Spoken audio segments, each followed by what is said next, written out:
এটা হচ্ছে মোরলা মাছ, ভালো কেটে ধুয়ে পরিষ্কার করে নিয়েছি। এবার আলু দেব, টমেটো কুচি দেব, একটু জিরে গুঁড়ো দেবো, হলুদ গুঁড়ো, নুন, পরিমাণ মতন তেল দিয়ে ভালো করে এটাকে মেখে নেব।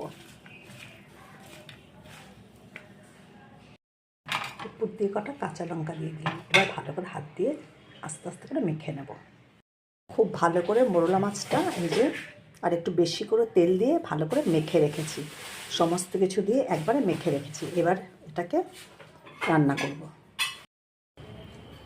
কড়াইটা খুব ভালো করে গরম করে নিয়েছি। এবার বেশ কিছুটা তেল ঢেলে দিলাম।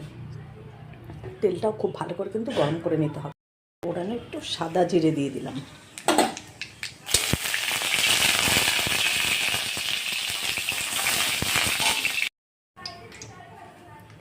মোরলা মাছটা কিন্তু মাখার সময় একটু বেশি পরিমাণে তেল দিয়ে কিন্তু মেখেছিলাম। এই যে কড়াইয়ে কিন্তু খানিকটা তেল দিয়েছি, আর এবার এটাকে ঢেলে দিচ্ছি।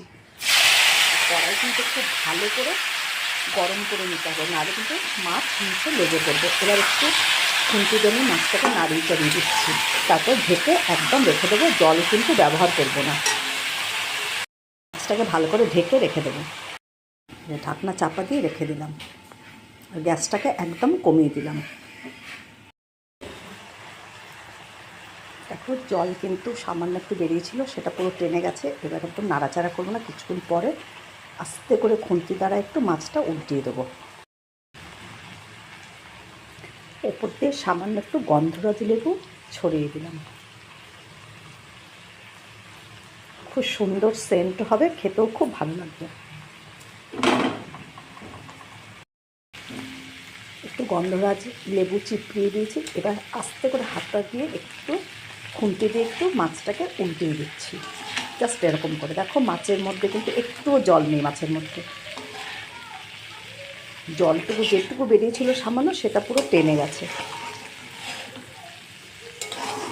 সামান্য একটু সর্ষের তেল বেশি দেবে, আর এটা কিন্তু সর্ষের তেল দিয়েই করবে, বেশি ভালো লাগে খেতে।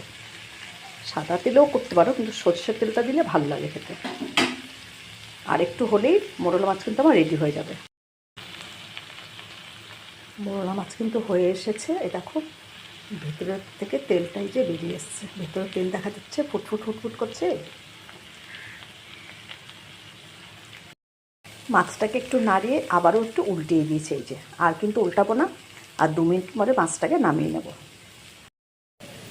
মাছটা একেবারে হয়ে গেছে।